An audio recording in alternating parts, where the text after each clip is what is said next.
Coach, get things underway on Saturday. Just talk a little bit about the Invitational. You mentioned 14 teams will be there. It's a great way to kind of see where you guys are early in the year. It's a great way to see how we are and where we are this early in the year.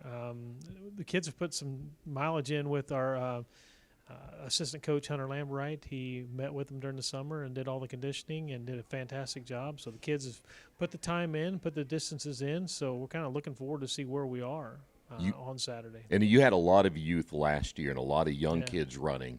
Have you seen those numbers stay pretty steady coming into this season? Yeah, and we keep increasing our younger kids. I think we have one or two senior boys, and then we have one senior girls. So kind of looking forward to seeing what our underclassmen can do and, how they progress the next couple of years.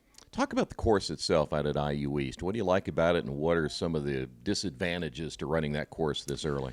Well, I kind of like the Earlham course that we used to run in years past, where you used to go over to hay bales and water hazards and stuff like that, and kids love that. Yeah. Coaches, not so much, because easy for a kid to get injured, and if you have a top-ranked kid in the state, this is a short season, so once you get going, you're going, and kind of hard to come back from an injury. So coaches kind of love the IU East course a little better because we're not jumping over hay bales and water hazards. Yeah. However, it's a tough course. It's got some hills on it. You go down, start up there at the top and then go down there by the reservoir where it's kind of low, and then come back up to the woods. And a couple years ago, I think you even ran the IU East course, during the running the Wayne County Challenge. And if it gets muddy, it's slick and dangerous. And I think Jenna Barker from Seton went down last year kind of with an injury at the invite. So hopefully everybody stays healthy. I like the course. It's a tough course, though. Maybe by this weekend you'll get some relief. It seems like now that you guys are back in school, here comes the heat once again, heat and humidity. Seems the way it is. Yeah. How will that affect you guys this weekend? I think we'll be okay. We run at 9 o'clock in the morning, so the boys run at 9, girls run about 9:30, and then the JV open race will be about 10 o'clock. So I think we'll be okay until the heat starts rolling in about 11, 12 o'clock. I think we'll be in and out before it gets too bad. Been a couple in there, though, that have been a little bit warm in the morning, hasn't it? It's pretty nasty this morning. A lot of humidity and a lot of haze hanging in the air, so. You mentioned training in the summer already, but talk a little bit about, and I talked about this previously, where coaches have certain philosophies about what they try to do, and you pare down as you go throughout the season. What do you expect early? Well, we're going to hit it hard early. We're going to get a lot of distance in. We'll do a little speed work this week before we get closer to the IU East meet, but we're not going to concentrate on too much on speed. Try to get the base down and work them hard this week.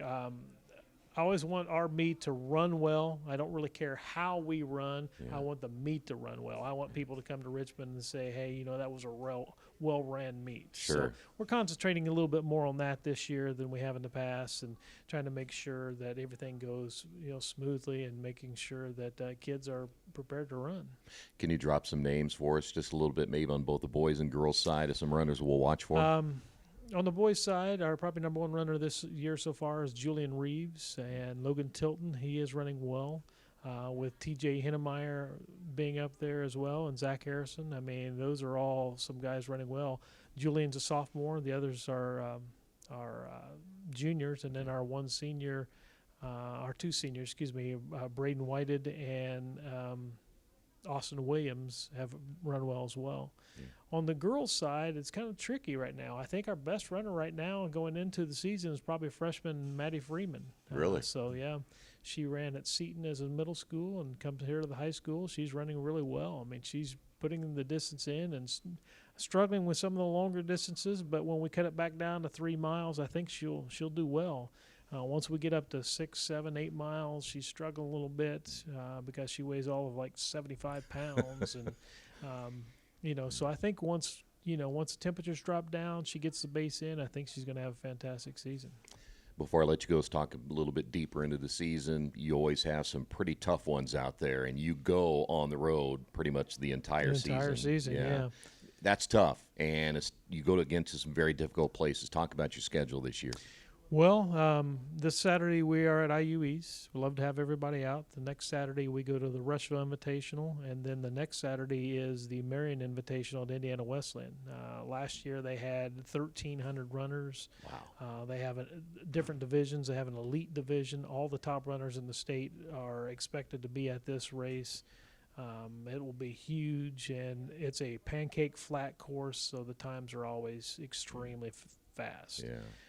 We come back. That's Labor Day weekend. We come back from Tuesday after Labor Day. We go to East Central, and then Thursday of that week will be the Wayne County race, and then we go to Randolph Southern that week. So we have 3 races that week. So, I don't know how that's going to affect us, but we'll see how it does, as the season goes on.